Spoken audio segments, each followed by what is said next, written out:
السلام علیکم ورحمۃ اللہ وبرکاتہ ان الحمد للہ نحمده ونصلی علی رسولہ الکریم اعوذ باللہ من الشیطان الرجیم بسم اللہ الرحمن الرحیم قل هو اللہ احد اللہ الصمد لم یلد ولم یولد ولم یکن له کفوا احد۔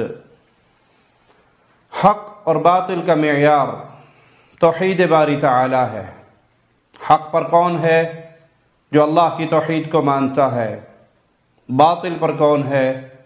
جو اللہ کی توحید میں غیر اللہ کو شریک کر کے کائنات کا سب سے بڑا جرم کرتا ہے۔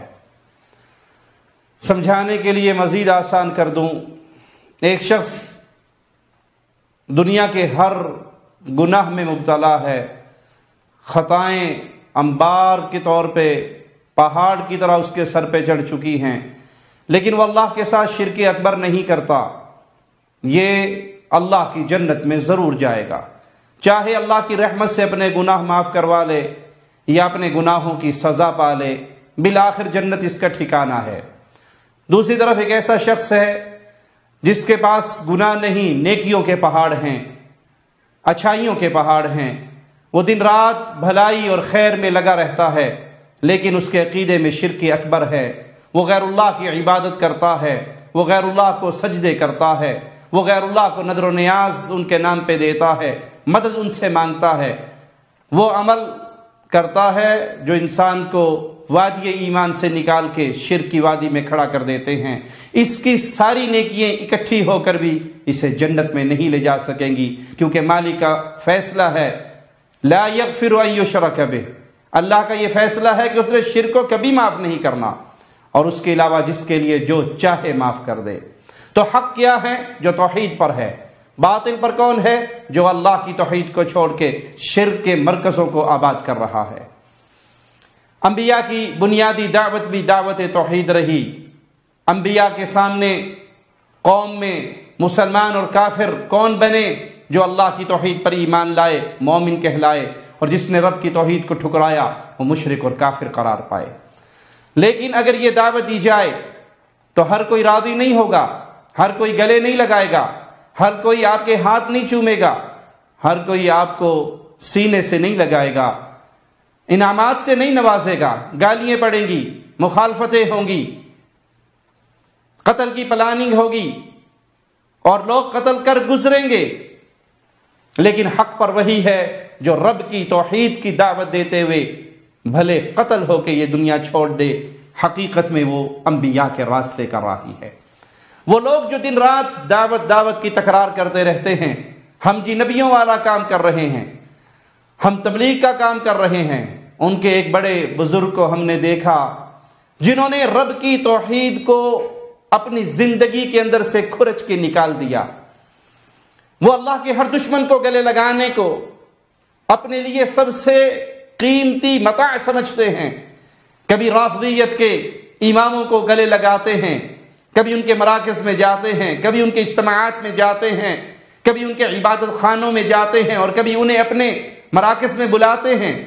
حال ہی میں ہم نے طارق جمیل صاحب کو، جن کو مولانا کہتے ہوئے بھی اس کلپ کے بعد کچھ شرم آتی ہے، لیکن ان کے نام کا حصہ ہے اس لیے ہم کہتے ہیں مولانا طارق جمیل، ان کو ہم نے دیکھا ایک ایسے شخص کے ہاتھ چومتے ہوئے، ایک ایسے شخص کے گلے لگتے ہوئے جو اجمیر کے شرک کے مرکز کا گدی نشین ہے، جو اس وقت اللہ کی عبادت میں غیر اللہ کی عبادت کی تحریک کا ایک بہت بڑا رہنما ہے، جو اپنے سائے کے نیچے قبروں پہ سجدے کرواتا ہے، قبروں کا طواف کرواتا ہے، غیر اللہ کی نظر دلواتا ہے، غیر اللہ کے لیے ذبح کرواتا ہے، قبر پرستی کے اس پورے دھندے کا ہیڈ ہے وہ شخص سرور چشتی۔ حضرت اس سے ملتے ہیں اور بڑے ہی ادب سے ملتے ہیں، بڑے احترام سے ملتے ہیں۔ آئیے مولانا کا بیان آپ کو سنائیں۔ آج کا دن میری زندگی کا سب سے خوش قسمت دن ہے۔ سبحان اللہ، اللہ نے اتنی بڑی نسبت سے نوازا ہے۔ سلطان الہند، کسی شہر کو یہ لقب نہیں دیا گیا۔ صرف خواجہ اجمیری کو یہ لقب ملا سلطان الہند. آج ان کی نسبت سے میں ان کے پاؤں کی خاک کے برابر بھی نہیں. میں احسان مند ہوں، انہوں نے مجھے اس نسبت سے نوازا. میری نسلیں آپ کے لیے دعا. ہم کہتے ہیں طارق جمیل صاحب جس سلسلہ چشتیہ میں داخل ہو کے آپ اس نسبت پہ خوش ہو رہے ہیں، حقیقت کیا ہے؟ اس نسبت کا شریعت محمدیہ سے کوئی تعلق نہیں. جسے آپ اپنی زندگی کا سب سے خوش نصیب ترین دن مان رہے ہیں اور اس شخص کے سرور چشتی کے ہاتھ چوم رہے ہیں، اپنے آپ کو ان کے پاؤں کی خاک کہہ رہے ہیں، یہ سلسلے شریعت محمدیہ میں کوئی حیثیت نہیں رکھتے. یہ ہمارے جملے نہیں، اور ہم کہیں بھی تو کون سنتا ہے. یہ جملے آپ ہی کے بزرگوں کے ہیں. سنیے آپ کے شیخ القرآن و تفسیر، شیخ الحدیث، استاد العلماء مفتی زر ولی خان، جو سرفراز خان صفدر کے پیری مریدی کے سلسلے میں بھی ان کے خلیفہ مجاز ہیں. وہ کہتے ہیں اپنے حضرت کی سنیے، ہماری نہ سنیے، ہماری نہ مانیے، لیکن اپنے گھر کے بڑے کی تو مان لیجئے، اپنے مفتی صاحب کی تو مان لیجئے، شیخ القرآن و تفسیر کی تو مان لیجئے. زر ولی خان صاحب کہتے ہیں اذکر اللہ، اللہ کو یاد کرو، خدا کا شکر کرو، ذکرن کثیرا. بعض بزرگان دین سمجھتے ہیں کہ ضروری ہے کہ کوئی ذکر کرے نقش بندی سلسلے کا ہو، چشتی طریقے پر ہو، سروردی اور قادری خیالات میں ہو. یہ ٹھیک ہے، یہ بزرگ اور اولیاء کاملین گزرے، اللہ کے بڑے نیک اور اچھے لوگ تھے، لیکن اسلام کو اس کا پابند کرنا یہ بات صحیح نہیں ہے، کیونکہ ان سے بہت پہلے یہ آیت نازل ہوئی ہے کہ اے ایمان والو اللہ تعالیٰ کا ذکر کرو اور خوب خوب اللہ کو یاد کرو. اس وقت نہ چشتیاں تھے، نہ نقش بندیاں، نہ سروردیاں، نہ قادریاں، نہ اور کوئی اویسیاں، ڈیسیاں، پیسیاں.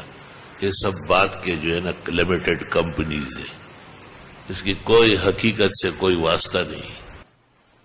مفتی زر ولی خان ان سلسلوں کو کنڈم کرتے ہوئے کہتے ہیں ان کا حقیقت سے کوئی واسطہ نہیں. دوسرے مقام پر مفتی صاحب کہتے ہیں پیرانی طریقت 500 کی تسبیح اور 1000 کی تسبیح اتھے دا مرید گناؤں گا، اتھے دا پورات باڑھوں گا. اور یار پیری مرید اسلام میں کدھر ہے؟ کچھ شرم آیا کرو یار. یہ بیعت ہو گیا. اس مجھے کہتے میں نے کہا رہنے دو. میں ایک بزرگ سے ملنے گیا، عالم بھی ہے لیکن پیری بھی کرتا ہے. مجھے کہتا ہے میں نے سنا ہے آپ بھی حلقہ کرتے ہیں، شب جمعہ کو بیان ہوتا ہے. تو مجھے کہتا ہے آپ کون سا حلقہ کرتا ہے؟ اس کا یہ خیال ہے کہ یہ کہیں سے بیعت نہیں، خلیفہ نہیں. میں نے کہا جب قرآن کی آیت نازل ہوئی یا ایھا الذین آمنوا اذکروا اللہ ذکرا کثیرا حضرت محمد صلی اللہ علیہ وسلم پر، تو سروردی، قادری، چشتی، نقش بندی ابھی اپنی ماؤں سے پیدا نہیں ہوئے تھے. 600 سال بعد یہ لوگ آئے. میں نے کہا میں وہ ذکر کرتا ہوں جو پیغمبر صحابہ سے کراتے تھے. اس کو میں نے اور طرح الفاظ کہے جو یہاں مناسب نہیں. داسی میں یہ کچھ خولے پر آماد ہے. میں تپکم غرون سارے خیر کو دے دیتا. یہ نوے دین دیدان نے جوڑ کر ہے پیرئی مریدئی. لیکن طارق جمیل صاحب ایسے بدعتی کے ہاتھ چوم کر کتنے خوش ہو رہے اور اس بدعت سے منسلک ہونے پر کتنے خوش ہو رہے کہ کہتے ہیں میری زندگی کا سب سے خوش نصیب ترین دن آج کا دن ہے. آج کا دن میری زندگی کا سب سے خوش قسمت دن ہے. انا للہ و انا الیہ راجعون. جس شخص سے مولانا صاحب دستار بندی کرواتے ہیں ان کی اپنی حالت کیا ہے؟ سب سے بڑا جرم تو ہم نے ان کا بیان کر دیا کہ وہ ایک درگاہ کے گدی نشین ہیں، وہ سلسلہ خانقاہی سلسلے کے امیر ہیں، ہیڈ ہیں. وہ اپنی سائے کے نیچے شرک کے اس پورے کاروبار کو چلا رہے ہیں اور رافضیت ان کے اندر کوٹ کوٹ کے بھری ہوئی ہے. سرور چشتی جس کو سید کہتے ہوئے شرم آتی ہے کہ سید محمد کریم صلی اللہ علیہ وسلم کے صحابہ کا گستاخ نہیں ہو سکتا. یہ مجرم پیارے نبی کے صحابہ کی توہین کرتے ہوئے کیا کہتا ہے، ذرا سنیے اس ظالم کی اپنی ناپاک خبیث زبان سے سنیے. آپ کو پتا ہے معاویہ کھجلی کی بیماری سے مرا تھا، موٹاپے سے مرا تھا، اس کا شہادت سے کیا لینا دینا. دوسری چیز 1,24,000 صحابہ ہیں، صرف معاویہ کا عرس کیوں؟ کیونکہ وہ حضرت علی کے مقابل لایا تھا. معاویہ سے بھی کوئی ان کو دلچسپی نہیں ہے. اصل وجہ یہ ہے کہ حضرت علی سے بغض، قناع. دوسرے یہ کہ معاویہ کون ہے آپ لوگ جانتے ہیں، یہ ہندا کا بیٹا ہے. کون ہندا؟ جس نے حضرت امیر حمزہ کا کلیجہ چبایا. ابو سفیان کا بیٹا ہے. کون ابو سفیان؟ جس نے فتح مکہ کے بعد اسلام خوف سے قبول کیا اور حضور کو کبھی نبی نہیں مانگنا، بادشاہ کا. آپ نے سنا اس قبر پرست مجاور نے، شرک کے دھندے کے اس امیر نے بکواسات کے کیسے پلندے دنیا کے سامنے رکھے. پیارے نبی کے پیارے صحابہ جو فتح مکہ کے موقع پر مسلمان ہوئے، امیر معاویہ، ابو سفیان، ان کی توہین کرتے ہوئے کیا کچھ اس ظالم نے اپنے اندر کیا چھپا ہوا کفر بیان کیا. آئیے شریعت محمدیہ میں کلام الہی سے ہم سوال کرتے ہیں کہ اللہ ان فتح مکہ کے موقع پر مسلمان ہونے والوں کے بارے میں کیا خوشخبری سناتا ہے. وَكُلًّا وَعَدَ اللَّهُ الْحُسْنَى، مالک کی طرف سے تو دونوں کے لیے بہترین انعام کا اعلان ہے، دونوں کے لیے جنت کا اعلان ہے. جو فتح مکہ سے پہلے مسلمان ہوئے، ابو بکر، عمر، عثمان، علی، بلال، ان کے لیے بھی جنت ہے. اور جو فتح مکہ کے بعد مسلمان ہوئے ان کے لیے بھی جنت ہے. اللہ نے دونوں گروہوں سے جنت کا وعدہ کیا ہے. لیکن یہ سرور چشتی مجرم رافضی جو اہل سنت کا چولا پہن کر رافضیت پھیلاتا ہے، جو اہل سنت کا چولا پہن کر، جو بریلویت کے روپ میں جو قبر پرستی کی اس پورے کاروبار کو چلانے کے دھندے کی چادر کے پیچھے چھپ کر رافضیت مسلمانوں کے اندر داخل کر رہا ہے، یہ کس طرح پیارے نبی کے پیارے صحابہ کو گالی دے رہا ہے، امیر معاویہ کو، ابو سفیان کی بیوی کو، جن کا ایمان اللہ نے قبول کیا، جن کے لیے الحسنہ کا اعلان اللہ کی طرف سے آیا، اور یہ ظالم ان کے خلاف بکواس کرتا ہے. اور یہ دعوت کی تکرار کرنے والے ایسے رافضیوں کے ہاتھ چومتے ہیں، اپنے آپ کو ان کے قدموں کی خاک کہتے ہیں، اور یقیناً یہ ان کے قدموں کی خاک ہیں. یہ اہل سنت کے سر کے تاج نہیں ہے، یہ صحابہ کے وارث نہیں ہیں، جنہوں نے صحابہ کی عصمت کو بیچ ڈالا، رافضیت سے ایسے متاثر ہوئے کہ ہر موقع پہ رافضیت کو اپنے گلے سے لگاتے ہیں، صحابہ کے دشمنوں کو اپنے سینے سے لگاتے ہیں، رب کی توحید کے دشمنوں کو اپنے سینے سے لگاتے ہیں. اللہ کی قسم اہل سنت کا ان سے کوئی تعلق نہیں، اہل سنت ان سے برات کا اعلان کرتے ہیں. اللہ ہدایت دے اور دلوں میں ایمان کی غیرت کو، توحید کی غیرت کو پیدا فرمائے، ہمیں زندہ رکھے تو ایمان کی بہترین حالت میں زندہ رکھے. اور یاد رکھے اس کلیے کو، اپنے دل کی تختی پہ لکھ لے اس کلیے کو. کوئی کسی چولے میں آئے جس کی زبان سے امیر معاویہ کے خلاف بکواس نکلتی ہے، امیر معاویہ رضی اللہ عنہ وارضا، جس کے لیے رسول کریم صلی اللہ علیہ وسلم دعائیں کرتے رہے، اے اللہ اس کو ہدایت یافتہ بنا، اس کے ذریعے لوگوں کو ہدایت دے، یہ بھی ہدایت پر ہو اور لوگوں کی ہدایت کا ذریعہ بھی اس کو بنا دے. اس کے خلاف جو بکواس کرتا ہے اس میں رافضیت کے جراثیم ہوتے ہیں. اور یہ رافضیت کے جراثیم کسی ایک میں نہیں، تاریخ کے اندر بہت سے آپ کو ایسے مجرم ملیں گے جن کے اندر رافضیت کے یہ جراثیم موجود رہے، اگرچہ چولے انہوں نے اہل سنت کے پہنے رکھے.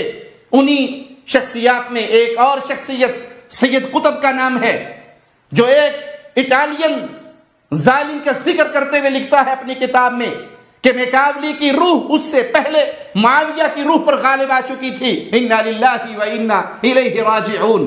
امیر معاویہ کی توہین کرنے والے یہ مجرم اصل میں رافضیت کے امام ہیں، رافضیت کے دست و بازو ہیں، رافضیت کے بھائی ہیں. چولا انہوں نے صرف اہل سنت کا پہنا ہے، وگرنہ ان کے دلوں میں صحابہ کی دشمنی موجود ہے. اور جس کے دل میں صحابہ کی نفرت ہو اس کے اندر رافضیت کے جراثیم ہوتے ہیں۔ اللہ ہمارے سینوں کو صحابہ کی محبت سے بھرے، اہل بیت کی محبت سے بھرے، اولیاء اللہ کی محبت سے بھرے۔ ہم زندہ رہیں تو پیارے نبی کی ناموس کی، پیارے نبی کے صحابہ کی ناموس کے دفاع کرتے رہیں۔ اے اللہ ہمیں موت بھی آئے تو پیارے نبی کی ختم نبوت کے عقیدے کا دفاع کرتے ہوئے، تیری توحید کا پیغام پہنچاتے ہوئے، اور محمد رسول اللہ صلی اللہ علیہ وسلم کے پیارے اہل بیت اور پیارے نبی کے پیارے صحابہ کی عزتوں کا دفاع کرتے ہوئے ہمیں موت آئے۔ اور ہم جانتے ہیں یہ راستہ آسان نہیں ہے۔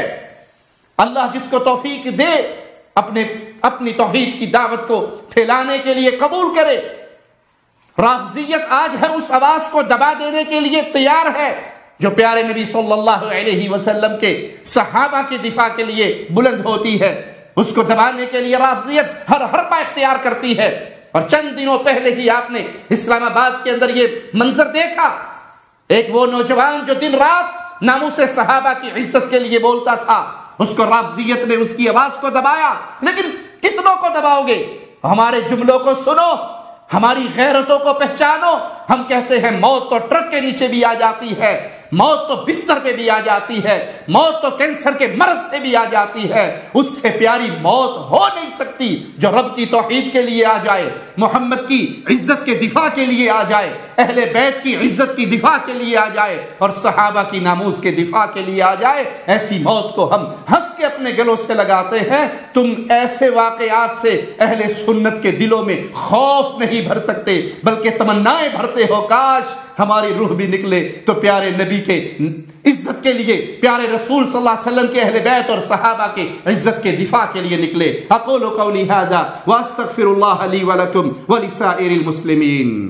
پوچھو نہ فرشتوں سے نہ انسان سے پوچھو، عظمت شاہ ابرار کی، عظمت شاہ ابرار کی۔